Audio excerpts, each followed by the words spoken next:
Hello, everyone. Today, I bring to you a dialogue with Anjali Chipalkatti.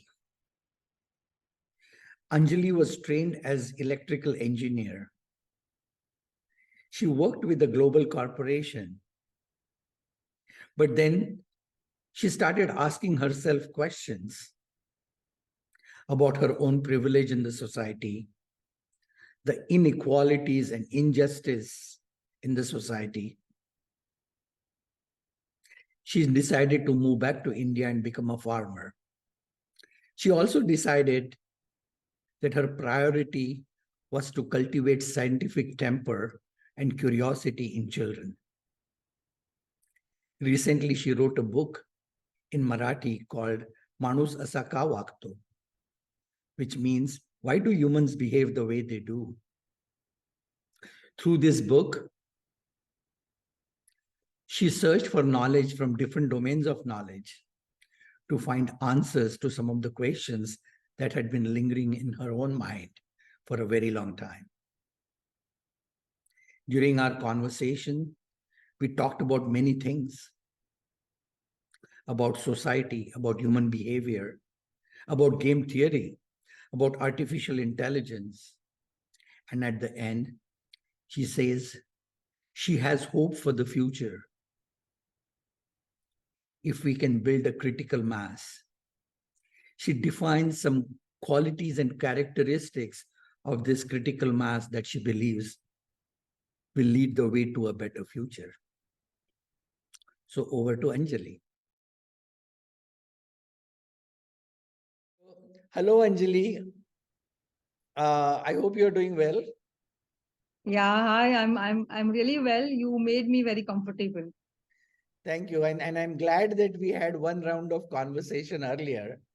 That way, I think it's important to feel comfortable in just telling our stories. Yeah. So let me give you a quick background.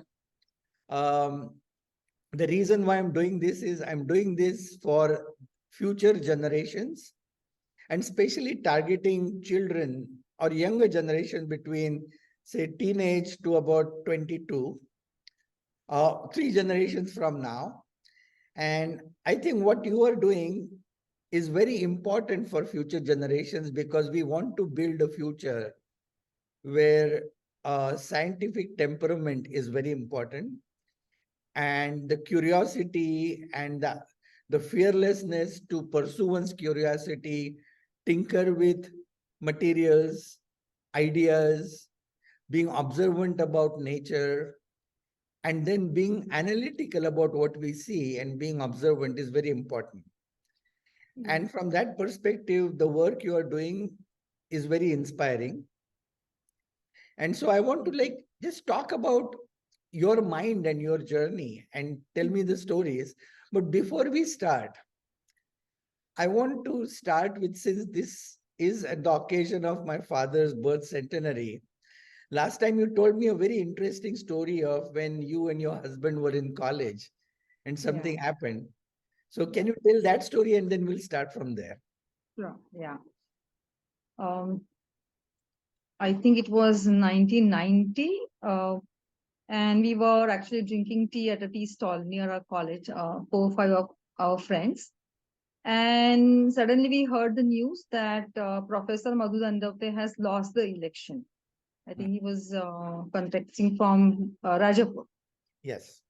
And me and Samir, we were like very shocked to know that because we knew what kind of scholarship he brought into the politics and what kind of a person he was, the background that he had, the socialistic thinking, everything was so perfect. And a person like him losing the election meant something that people have started thinking differently. Um, and that was very shocking for us because I think he has won the election before that 3 times from the Five same times. 5 times. constituency. Yeah. Yeah, 5 times. Yeah. And so um, we always felt that, we want these kind of people in the politics for India to be what we dream of. And suddenly such a person is losing the election, so something bad is happening. So that was a kind of feeling like, and I won't exaggerate if I say actually I cried that day, um, because it was very shocking for us. And so the other students were asking us like, what happened? Why are you, so nervous just because, one person has lost the election? So then I said, no, it's not just like one person losing the election. It's who is losing and why he is losing the election is very important. It tells you something about the change in the thinking that people uh, are doing, especially in the political arena. So that is one incident I remember. Wonderful. It's a very touching incident. I think Yeah. what it says is that you were more concerned about the society changing than about just Mm-hmm. one person losing. Because Yeah, in any democracy, how the society evolves, its thinking, its values, and its imagination evolves is critical for making of the future. absolutely. Yeah. And so this is a good place to segue into the values and the imagination that you hold dear to your life. I know you made some big career changes. You were a computer scientist. You worked in United States, I think at Cisco. So can you briefly tell me this transition from where you were to where you are now? Um, Actually, I'm not a computer scientist. I did my engineering, electrical engineering, and in the beginning, I was working with Dr. Kalba for rural technology. So we wanted to do something in appropriate technology, how technology can be used for rural areas. So there Hmm. was some kind of engineering research which I did, and later on also I did some work in a company for manufacturing indigenous equipments for defense. So that was my background, and later on I shifted to IT. And as you rightly said, I had no background of biology or neuroscience or anything as such. um, this is just out of curiosity which I started learning some 7 8 years ago, after I left my job in IT. And I thought of doing something in the education field. And to be honest, there were various questions which I was answering, wanted to seek answers for at different stages of my life. Mm, and the questions which I was trying to pursue were very simple. We get habituated to many questions like that. Um, so, for example, the question that I had in mind when I actually was working in IT field, I was realizing that I am drawing much more salary than many of my colleagues, who had done engineering or even other people, And why is it that I am so privileged? Where is the salary coming from? How is it coming to me? So I realized that being part of a particular caste system and having had the good education, not just that, having a lot of opportunities that I could have because of the social structure. I I have all these privileges, and therefore, the place where I am um, is not necessarily only because of my intelligence. It's mainly because of mostly because of the exploitation that I might be doing, and I might be contributing to the social inequality that is there. So that was a very shocking um, realization for me. And then I started exploring more about where does this inequality come from, especially in Indian context. So worldwide also we see inequality, but more so in India because of the caste system and all that. And the answers which I found in sciences like social sciences as well were very broad and vast. So the question is very simple, why there is social inequality, and we see that every day, but we get habituated to that. So the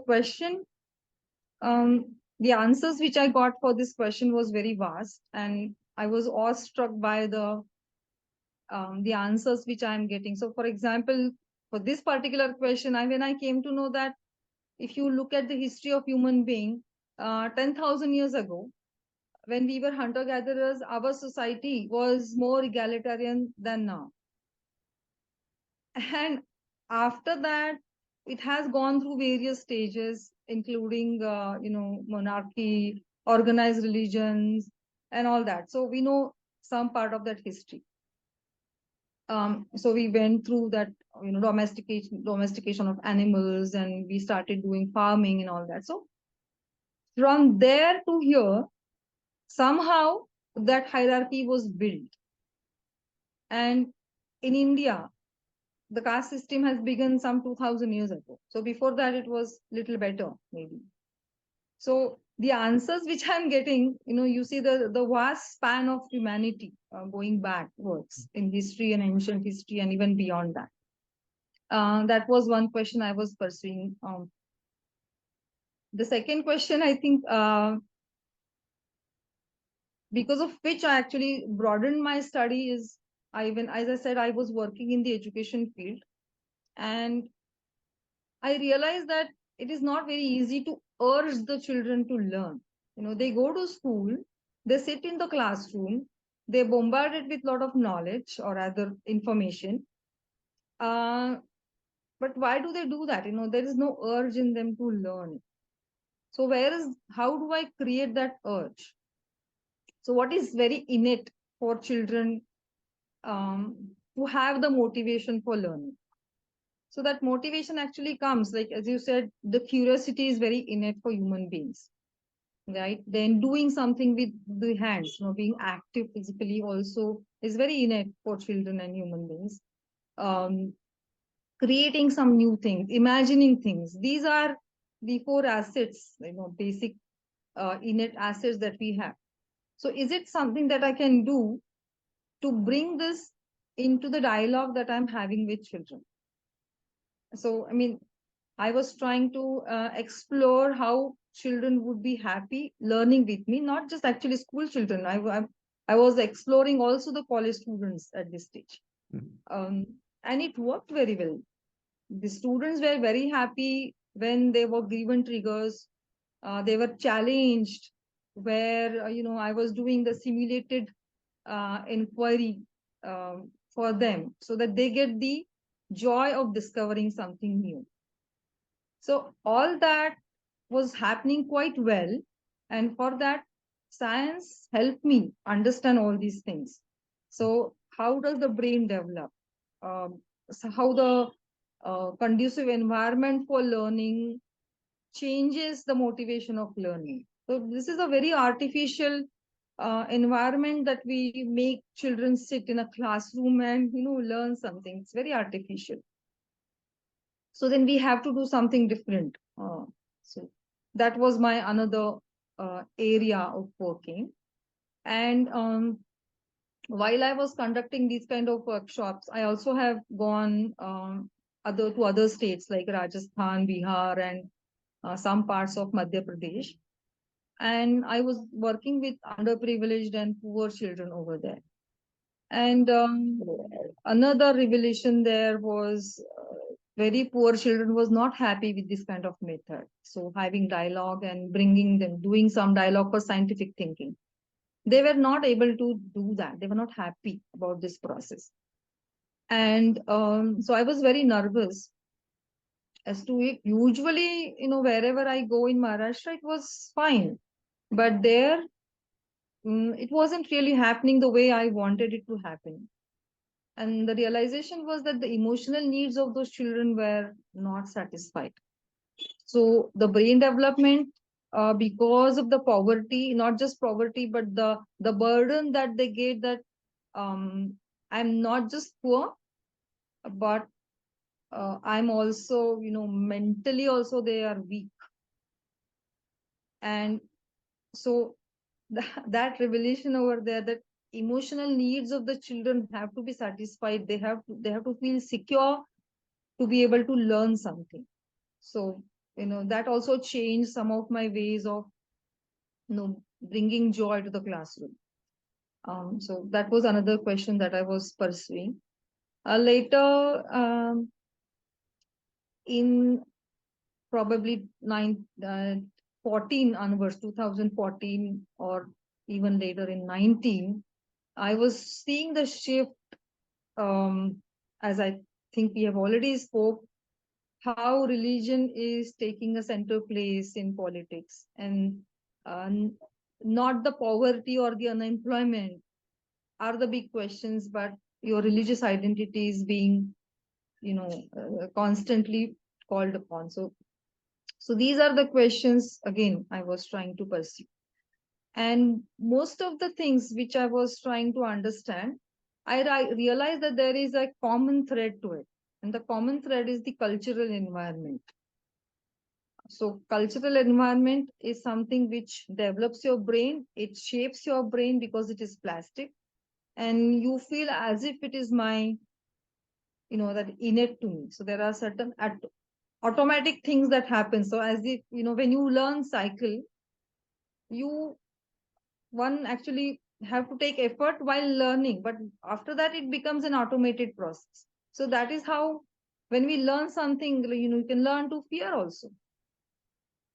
Mhm. So the brain learns fear also, and that is the most dangerous thing, because that is what is exactly being used by market as well as politics. So when I was going through all this reading, I myself understood my own biases, my own influences, and where exactly my emotions are evoked more than others.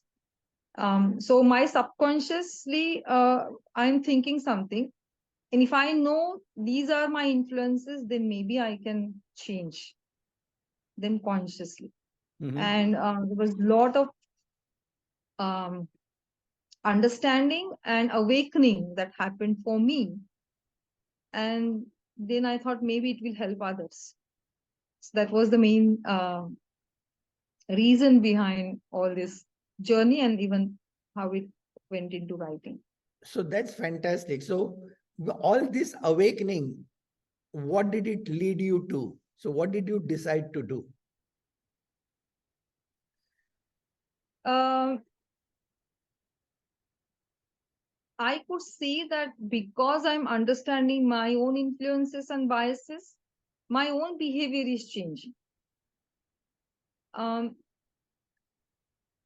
so I always constantly shared this with Samir, Mhm. and he said, see, whatever is your learning, if you keep it to yourself, uh, the it should actually spread, because this is something which is a huge research is happening in the Western countries, and uh, you can demystify these things and spread it to people. Mhm. So I used to say yes, that is really important, but writing was never my forte before. But I shouldn't say fortunately, but unfortunately, when COVID happened, we all were, stuck at homes. And so there was this non-interrupted 3-4 months of period which I got. And then I said, okay, let me try writing something. Um, and one thing which helped me write it well is because I was working with children in a dialogical fashion. Mhm. So during that time, I was exploring various methods of dialoguing with them.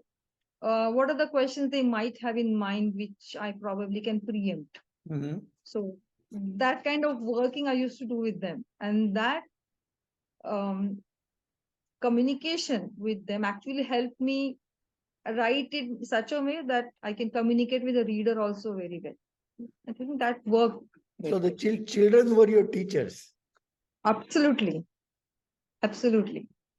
Interesting. So that led to you creating your book. Is that correct? Mm. Yeah, So tell me about your book. What is it about? yeah.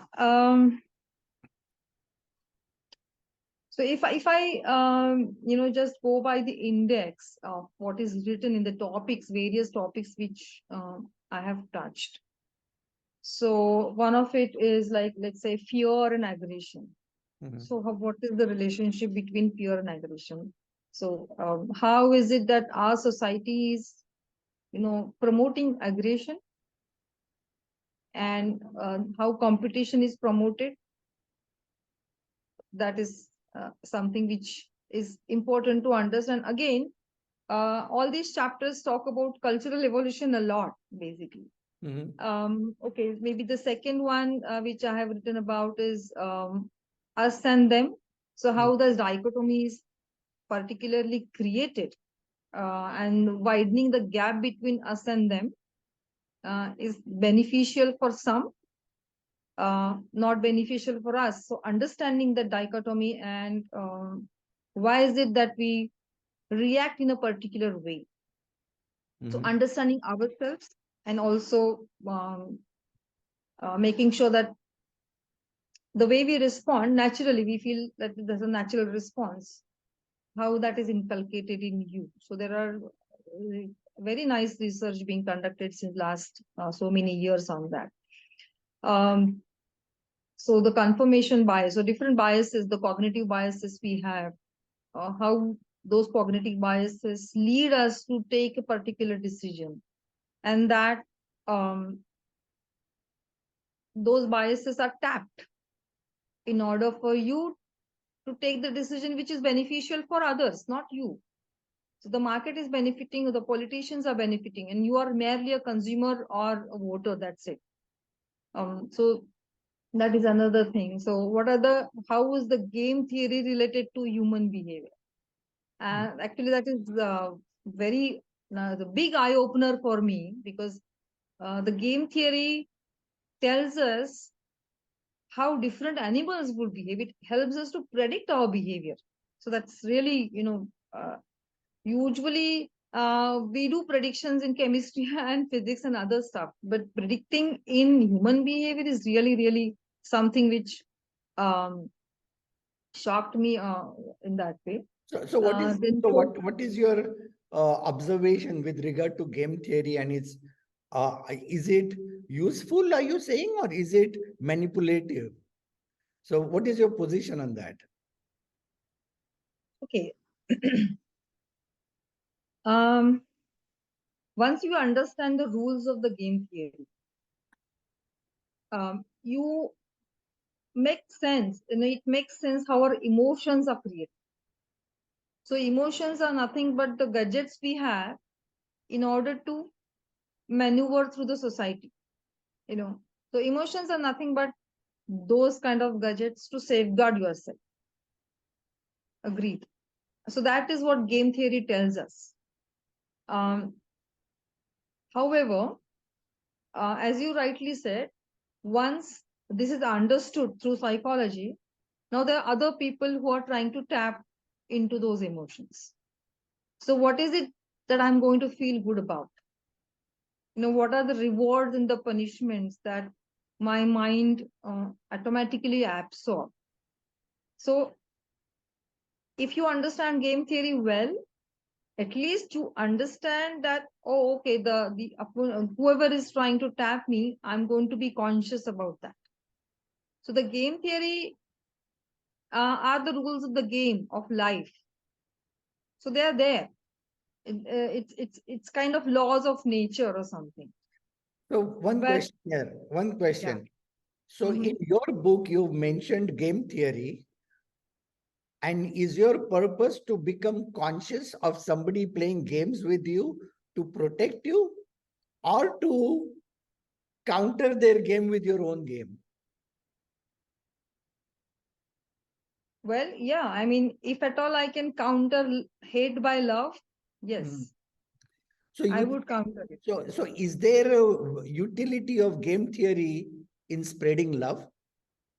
Absolutely. Absolutely. And actually, game theory tells us uh, that in the evolution of human beings, cooperation and collaboration has helped human beings uh, be more successful. So that's the story that game theory also tells. If you apply the rules of the game theory to human evolution, then that's the story that comes out. So not the hatred, but the love and the cooperation. Not just us. I think this applies to the entire animal world, especially the mammals. So So, that so that yeah, awesome. almost seems like the title of your book is influenced by game theory. You can say that. Yeah. Can you say the title of your book, please? Yeah. In Marathi, it says Manus asa ka वागतो. And the English translation would be? The English translation is why does a human being behaves the way he or she behaves? Wonderful. Yeah. And I so this is great. So you do think this is one just a diversion about your book. This is very interesting for me because I worry about anger, violence, hatred being spread in the world by all kinds of interests, be it religion, be it politics, be it marketing people, corporations, whatever. But by understanding why we behave the way we do, which is the title of your book, and the game behind it, you can actually counter violence, hate, anger by introducing love into it and compassion into it. Is that your Mhm. is that your hypothesis? Um, it's not my hypothesis. That is what science and the human evolution tells us. Yeah, that's right. Um, Simply because I think you might be knowing there is this debate between Rousseau versus Hobbes. What is the basic nature of human being? Is it like, is he selfish? Does he always love competition? So, or is he a loving, he's a person who would cooperate more and collaborate more, and he likes to love more. So, what is the basic nature of, innate nature of human being? What is it? And somehow, since last so many years, it has been um, imposed on human minds through propaganda or whatever, that you have to be selfish, you have to be always up onto your toes, you have to compete with other. Yeah, without competition, there can't be any quality. So all these have been bombarded on us and we started believing it. So the very immediate logical contradiction which I want to bring in is, if something is required to be bombarded, which means it is not in it. So when you go from, like, let's say you are traveling through your vehicle, and suppose there is no road divider, which is quite often you find in India, and you are traveling from, let's say, left hand side, you don't expect the vehicle to come and cross you just like that, right? Because you have that trust. So what is your basic uh, understanding when you're sitting in a theater with someone? You assume that nobody is going to shoot you today, because you have that trust, you have that what do you call it, I don't know, the basic feeling that I'm safe here, right? Yes. So that is innate to us. You are not going to be fearful all the time. We don't want to be fearful all the time, and somehow we have made that journey to have a good civilization, um, where this kind of trust and belonging and love, all that is part of our everyday life. So question here, one simple question. When I listen to you, your language, your thoughts, your ideas, you sound more like a social scientist than like an engineer. Your language is less of science and more of compassion and philosophy and poet. How do you, how do I make sense of that? How come an engineer is talking this language?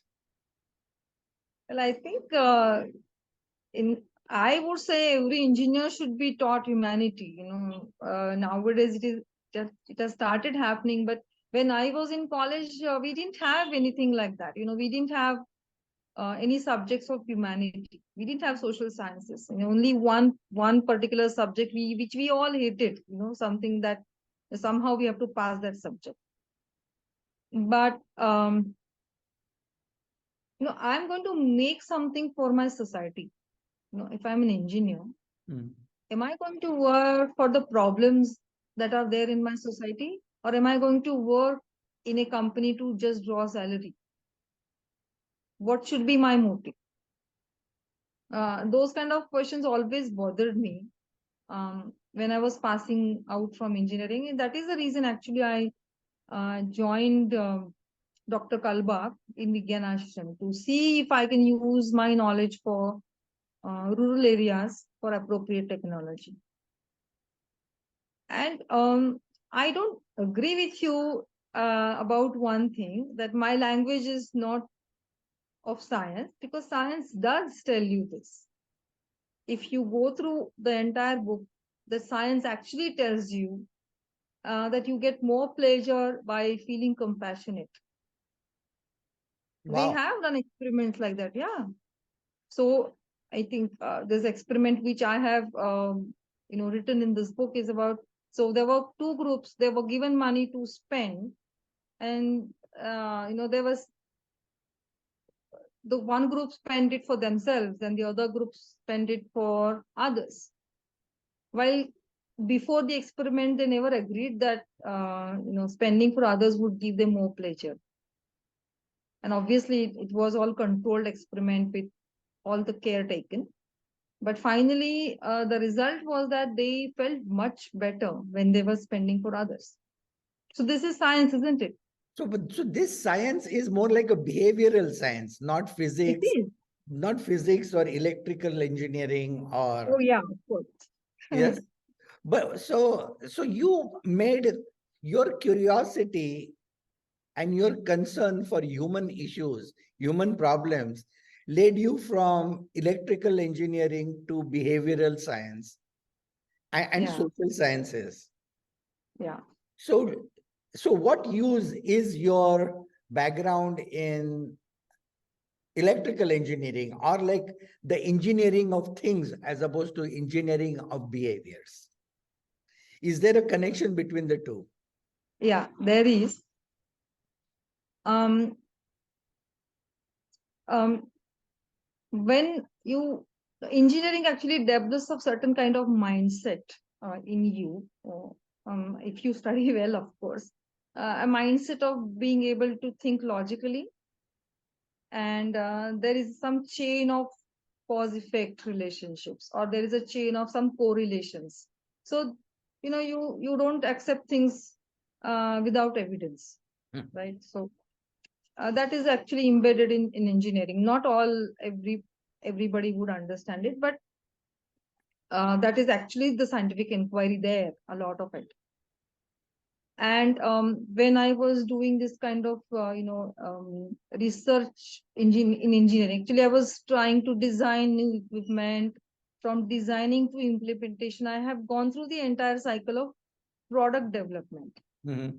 And during that time, even if you want to, let's suppose you've designed a machine, and even if you want to give a small new function to that machine, you have to rework a lot for redesign something and all that. So it's a huge task to do that.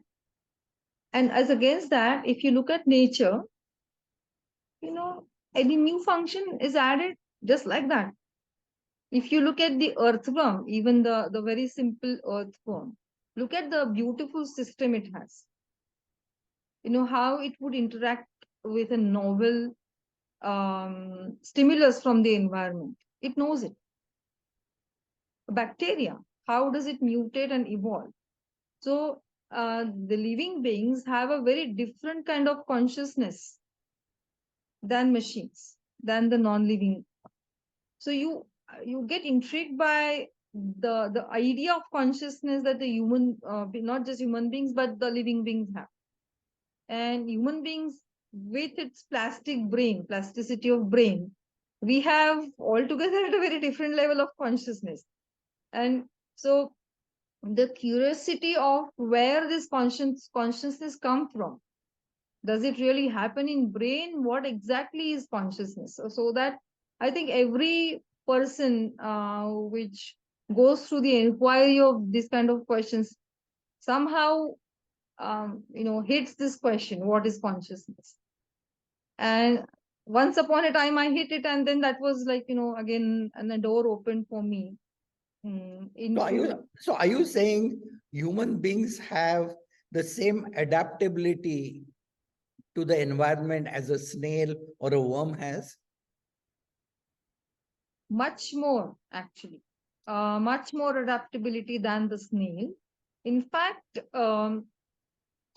the speciality of human beings is it can build its own cultural environment. No other animal can do it. So the funny thing about human beings is it builds its own cultural environment, and it gets selected or deselected in its the cultural environment it builds for its own. That's a very unique in human beings. So I'm going to make an observation. If Hmm. you say that a human being has more adaptability than a snail or any other natural species, what I'm seeing in the world is that we don't seem to, or do you, when looking at the world, do you think we are using that adaptability?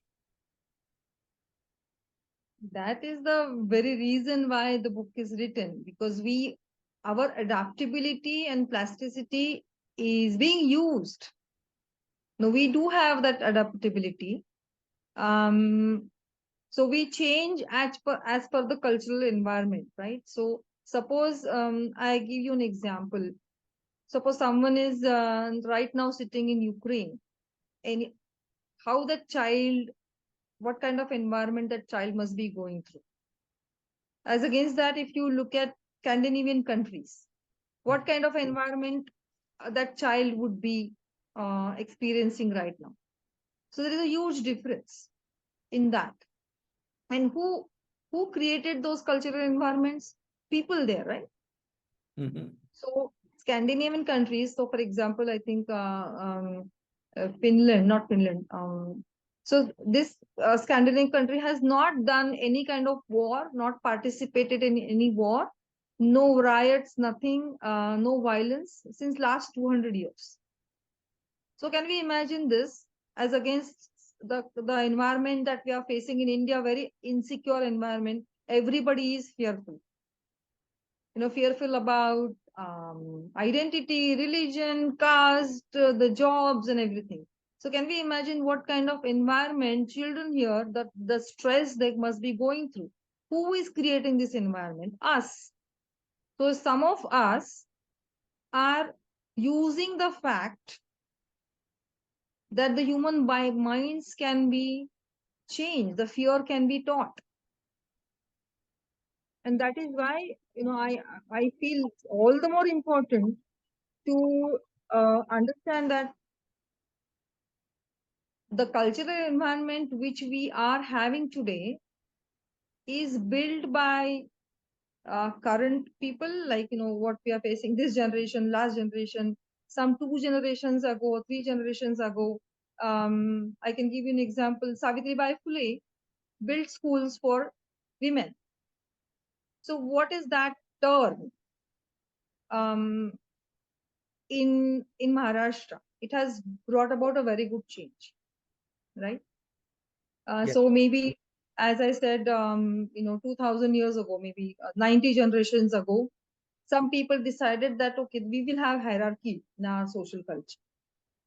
So because of that hierarchy and the social structure, many students are suffering today. Many people are suffering.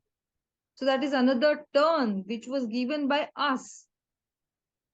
So the cultural environment is built by us, some of us. The decisions that people have taken in the past is impacting my cultural environment today. Similarly, then, therefore, I can also influence the cultural environment today to bring about good change. So I can be the doer. I am the one who can change the cultural environment for my future generations. So can we actually get into that role of changing, a person who can change the cultural environment? That is the uniqueness of human being. I like that. And I think I want to pick something you just said, because when you just say that we can change it, it seems such an unsurmountable task. that Mm-hmm. there is so much discrimination, inequality, hatred, violence around me. How can I alone change it? But you gave example of Savitri Bai Phule, who opened schools for women, and it had a huge impact on the society. So you can take small actions that can have a huge impact, correct? Absolutely. Yeah. So do you have thoughts on what kind of small actions can actually transform current cultural environment that we are engulfed with? In India. Yeah. Or even Mm-hmm. worldwide. I'm seeing violence Yeah. everywhere. Yeah. I'm seeing Sure. hatred everywhere. So do you have an idea like Savitri Bai Phule, where a small beginning can have a ripple effect? Absolutely. Yeah. So one change which I can think of is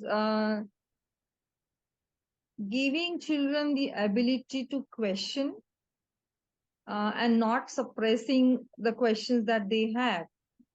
Um, Being able to do inquiry in that way uh, will open the minds uh, worldwide. Like, for example, the kind of questions that Greta asked, what have we done to that? So, children usually have open minds, but we kind of frame their minds to so that they fit into the schooling system.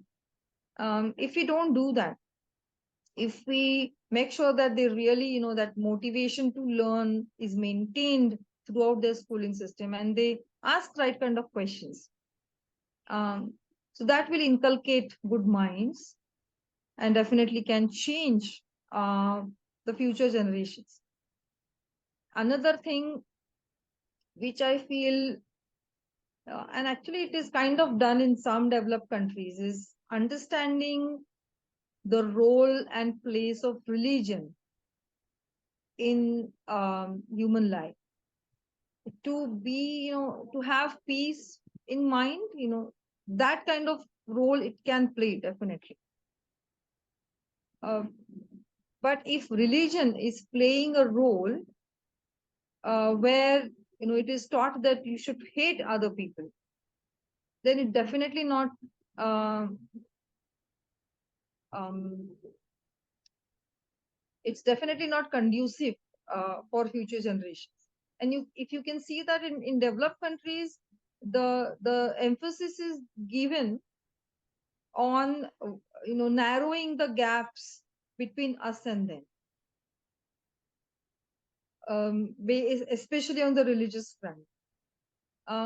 However, here in India, or if you see some other countries, um, it may be race or it may be religion or something else. That you can see what is happening in Israel now.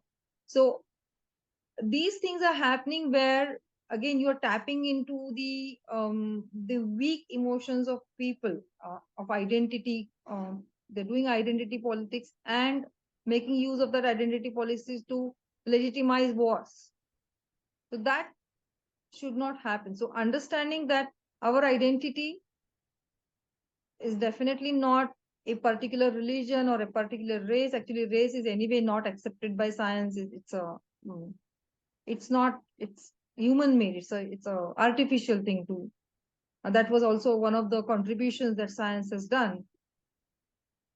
So understanding that we have to, if we want to really be in homeostasis, uh, where people are connecting with each other, uh, leaving behind all these differences. Because if you look at similarities and differences, we have more similarities than differences. So why are we focusing on differences?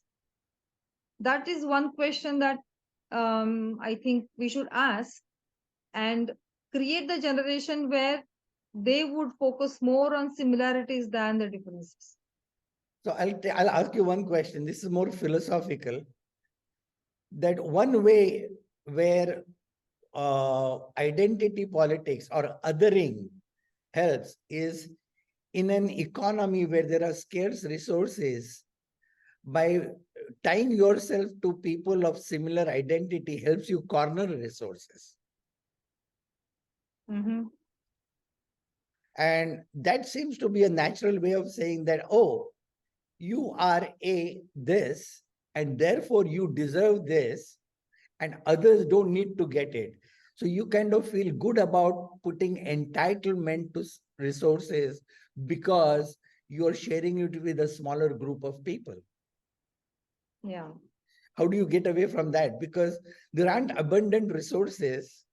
So isn't this also a natural behavior of humans to justify cornering of resources? And is there a counterpoint to that? Hmm. A very difficult question, honestly, because uh, is it really innate to human beings to do othering? The answer to that question is partially yes. We have this fault line in our brain where um, we we kind of we feel threatened by different phrases. That's true. However, there is also a key given um, in the same context. So there have been experiments made uh, where you create a game and you create two teams, and now the teams are not based on religion or race or something; they are mixed, and suddenly you feel more close to people in your team when you're playing game. Mhm. So these fault lines are not the lines on the rock. They're flexible. They can be changed, Mhm. right? So if that is the key given to you, that these fault lines are not necessarily embedded in your brain. You can easily get carried away by a fault line, but then the drawing the fault line is flexible. So why can't we make use of that? And that is being used in many countries for narrowing this gap more and more. So in the corporate culture, the teams are made in such a way that there is a representation of various cultures or various religions or various countries in one particular group, and it not only reduces the gap, it also brings pool of ideas together. Mhm. So it is also done intentionally because different cultures and different people bring in different ideas, so you get that kind of um, diversity in ideas, and the work is done much better. So that there has been experiments like that in various corporates, which give us the conclusion that actually mixing together is better in many ways. And look at us, we were actually a diverse country. We have the history of plurality. We have been a mixture of various cultures. All the people who migrated to India brought in something good, and we have absorbed good things also. So you're saying So we are the ones. that is an opportunity, an asset, rather than Yes, a liability absolutely. and a threat. Well, is it a threat really? I don't agree because um, the what is this like? The word yajna is actually um, it has come from the word jashna. So can you see the two cultures now? They are so apart. It is hard to believe. So, for example, Gudi Padwa that we celebrate here, is it an original Hindu festival? Well, it was brought by a Shak king, Chashtan, right? So he was a migrant, right? So how is this Hindu culture built? It is built because of the various things which were brought by outsiders also, and the indigenous cultures as well. So both, it's an amalgamation of both these cultures. And also, people who, like us, who live in cities, don't even understand indigenous cultures. Forget about Absolutely. external cultures. Yeah, So exactly. we feel fear. We feel we have to fight cultures coming from outside, but we don't think that we are also threat to the indigenous culture. Absolutely. So why see it Absolutely. as a threat rather than as an opportunity to look at both external and indigenous as spaces in which we can create a new intercultural experience? Yeah, absolutely. So one question I have, scientifically, is it possible to eradicate fear from a society or from an individual? We don't need to eradicate fear because fear is necessary also to some extent, where we need to protect ourselves. Hmm. So I do fear dictatorship in India, right? And that Mhm. is why I'm active. I don't think dictatorship should be there. Hmm. So my entire motivation is towards that. So fear is not bad as such, but when you learn fear through propaganda, when it's not the real fear in your mind, then it's a problem. So you have to basically tap yourself and understand what are the influences. Is this feeling because I read something somewhere, or is it? It's hard to do that, but yes, it is possible to do. So what I'm hearing from you is there is innate utility for fear. It almost Mm-hmm. sounds like it is an innate biological instinct ingrained by nature in us. But Yes. there's also contrived fear that is imposed by others Mm-hmm. that convolutes the utilitarian fear by cultivated fear. Mm-hmm. Yeah. Absolutely. Yeah. So, how do you separate those two? How do you know which fear to keep and which one to get rid of? Hmm. Actually, one has to really go through very hard exercise of self doubt. It's not easy to do, but questioning yourself as to how this particular emotion that I have right now um, has come from. What are the roots of this emotion? So during the inauguration, actually, one of the speakers mentioned this particular incident that he was traveling to Kashmir and he was very fearful. He was going by train and he and his wife were very fearful. And when he got down out of the train, there was nothing to be feared of, and he was very comfortable after a while. And then he started questioning, why was I so fearful there before getting down? And then he realized that he's a historian actually, so he knows he is a very scholar person.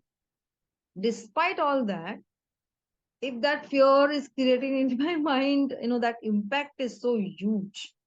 The propaganda that is being created that somehow you're going to a Muslim community and it will definitely be going to be hurting you and all that. While actually our real life experiences are not like that. So we have to believe in our experiences and not believe in the hearsay or the WhatsApp university. All that is actually very important. I have actually written down in my book how you understand how to the cognitive biases that we have. We tend to remember, have good memory for negative emotions, so negative experiences, and we try to connect various things, the causality that we try to connect things. All these are because of the cognitive biases we have. So it is definitely possible if you know um, that okay, this is what might be true, and so going through that process of self doubt is extremely necessary. So again, I can give you one example of how you can probably get rid of confirmation bias, which of course I am written in the book also. Suppose I ask you or give you a project to find the swan of any other color but white. what will you do? Will you look for, go everywhere and look for white swan? Go and observe, oh, this one is white, this one is white. Or will you look for a swan not white? So even if you find, let's say, 2 crores white swan, you cannot make a statement that every swan is white. If you find even a single swan which is not white, is going to falsify your statement. So what you should be looking for is a contradictory statement. Look for a swan which is not white. So if you have a particular understanding or statement which you feel that is true, what you should do to check whether it is really true is go for a contradicting evidence. Look for it. Look for the opinion which you don't agree with. So in This this is context, for exactly. example, so in this context, if I travel to Kashmir with the belief that I'm going to be attacked because all Muslims are going to attack me, I should go looking for a Muslim who is not going to attack me. And the moment I find one, my confirmation bias would be defeated. Exactly. So one has to defeat your own fears by uh, taking the experiences which are not according to your biases. That is And that wonderful. works very well. That is wonderful. And We have, I have to add to it actually a yes. little bit, because I have done this experiment with me myself when I was very young. Actually, I was just 18 years old at that time. And I was very fearful at that time that somehow somebody is going to rape me. I was very scared of moving alone, traveling alone. And I was very scared of Muslims. I was very scared of beggars. What if I have to, what if I become like a beggar one day? I don't know why that fear was there in my mind. So I decided one day, I didn't tell, I just told my mom I'm going somewhere for 3 days. Don't ask me where I'm going. And I traveled alone by train. I didn't know where I was going. In the train, I didn't book any ticket. I just, I moved around and I was looking for a Muslim family to sit with. And I did that. And it was such a wonderful experience for me. Then I traveled, I got down at a place which came, which just the train hit at 6 o'clock in the morning. I got down there. I didn't know that place at all. So I was moving around. I sat with beggars and I begged with them. I swam in the river. So I took almost every experience which I was fearful of. And I was a very different person after that. Wow. And believe me, it was extraordinary uh, for me to change. That the change in me was extraordinary. So the kind of confidence that I gained after that. And I really believe that every person should go through this kind of experience. Where did that thought of doing this 3 days away from the gaze come from? Did a friend give you? Did a book give you? Or what gave you that idea? No, actually, it was my own. I was so pissed off with myself, my own fears. And I don't think any other person knew about my fears. But I was knowing that something is bothering me. That's all, actually. To be honest, there was no idea, but I just ran That is away. wonderful. Yeah, we talked a lot about human nature, consciousness, protecting yourself from other people's games, fear, all of these issues. What do you think is going to be the impact of artificial intelligence on human behavior or consciousness? Is it to be feared, or do we need to do experiments like what you did for those 3 days with artificial intelligence? Wow. Yeah. Okay. Um, there's so many so much has been written about artificial intelligence, like using, giving its positive side and the negative side. And I have not read everything, but yes, I have some idea about what it is like. Um,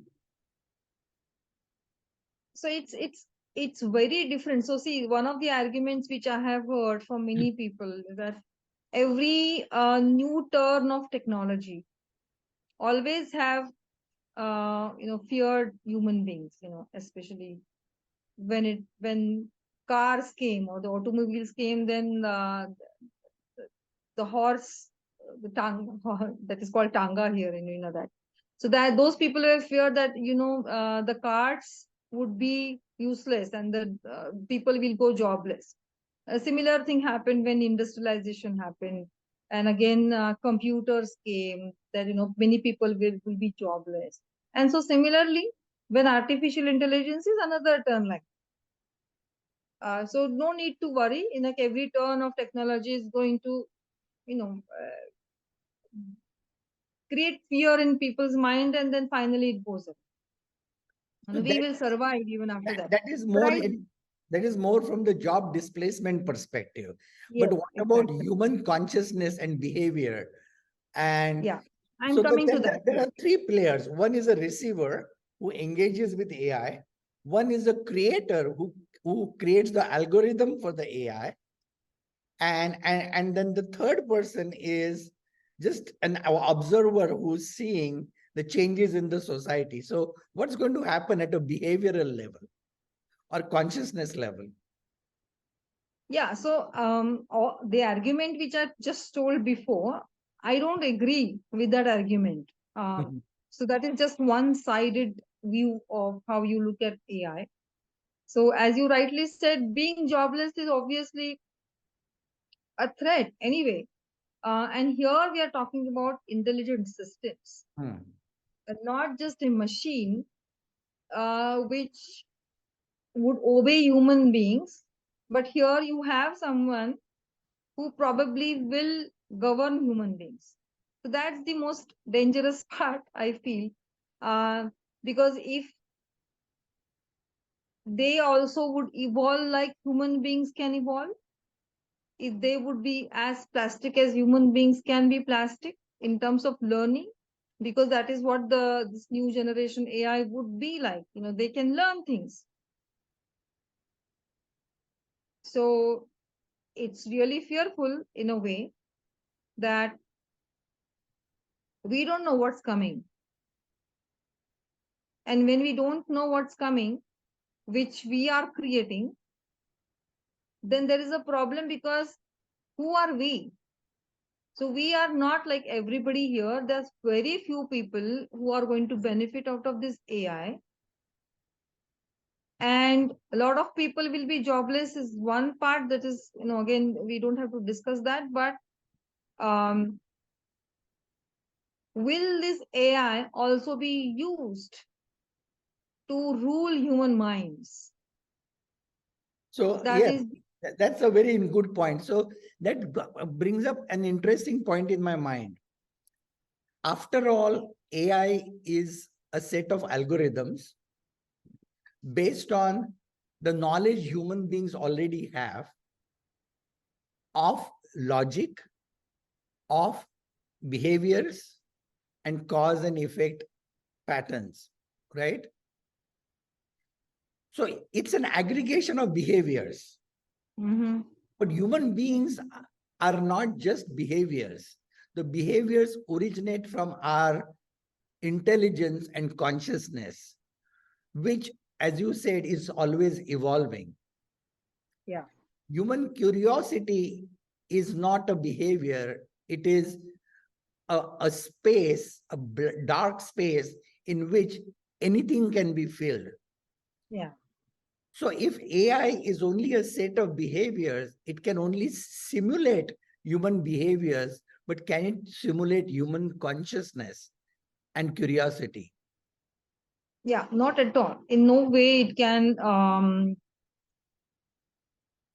it can surpass us in curiosity. But the point, more important point is whether human beings will even get the opportunity to be curious. And that will really kill human beings because, as I said, it's very innate for human beings to be curious. Um, um, I can give you one example. For example, suppose we say because of AI, some work will be done automatically. So human beings will actually no need to work in this area or that area. You can just sit at home and you will get your pay. Is that what we're expecting after AI? Why are we, first of all, creating AI? What's the purpose of AI? Nobody asked this question, actually. So, some time ago, I think there was this poll taken in, I think, Switzerland or some country over there. And the government had so much money that they said, you just, sit home. We will give you the paycheck even if you're sitting. What is it that they chose? They chose not to sit at home, but to work. Mhm. Why is it that? What will we do with this mindset, which has curiosity, which has ability to do work, which wants to be physically active? What will happen to those minds? And there is a mind body relationship. That mind body relationship is not there with AI. So this is very good point. So I'm going to offer my counterpoint to this. Yeah. Mhm. And I'm going to connect it back to what you just said. We tend to only look at the facade of anything that's presented to us, like you said all the time, and we allow others to manipulate us, be it politicians, marketing people, religions, or even cinema. Yeah. Mm. When we look at Madhuri Dixit or Shah Rukh Khan, we believe their character to be their Mm. true character, but they are Yeah. not. Over a series of films, Amitabh Bachchan and Shah Rukh Khan and Salman Khan have built an image of their true self through the facade that is presented on the screen. And we begin to believe in that facade to be their true self. Using that analogy, what I'm saying is that yes, those images and those facades are useful for momentary satisfaction and instant gratification. But when you begin to question whether it's really true, you actually begin to revert back to what your life experience truly is and not what that character on the Bollywood screen says it is. You differentiate the truth from the facade. In the same way, to address your question about AI is going to present to us instant gratification, productivity, efficiency. And if we begin to believe that is a human trait, we will fool ourselves and we Absolutely. will not engage our curiosity and our rationale in actually understanding life. Yeah. So the problem, I believe, is not in AI, but in us willing to surrender our autonomy, our rational thinking, our belief in ourselves, our curiosity in favor of something that is made up. Absolutely. So Can't agree more. much like you are saying that we have to learn to develop scientific temperament, teach children to question everything that's presented to them, we need to question AI also. And I think Absolutely. we have a lot more power to not get manipulated by AI than AI has the power to understand the depth of human consciousness. Yes, absolutely. Agreed. Mhm. So, do you have hope for the future? Yes, I do, of course. And because I think we are the doers, Mhm. and um, I think that we only need to build some critical mass of such doers Mhm. uh, to influence the next cultural turn that we have. And if we Wonderful. can do that, definitely we can give it a positive turn, no doubt. So, my last question is, what are the qualities and characteristics of this critical mass? Okay.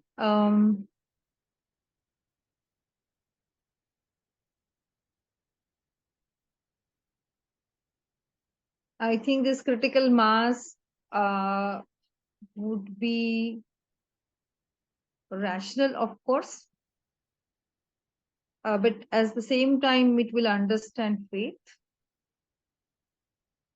the role of faith, I would say. Um, this critical mass would understand the importance of building the new generation, which will question and inquire. Um, it will have the ability to do critical thinking, but it will have also wisdom to understand other people who may not be capable of thinking like them.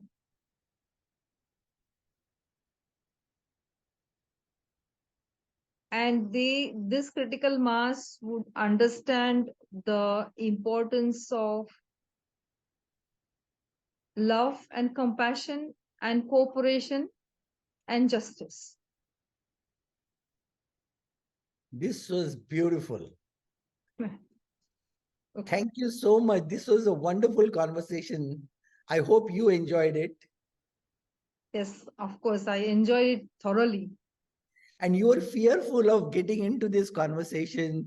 You were comparing yourself with some of the other people who engaged in dialogue. How did it feel now coming out of this dialogue? Oh, first of all, I'm feeling very relaxed, and I think the credit goes to you because you made me relax, and you actually asked questions, uh, such questions which actually challenged me also. So I was comfortable answering them. So I never thought of those questions before, but you made me think. So probably that is why I was more comfortable. Wonderful. Sure. Bye bye. Bye.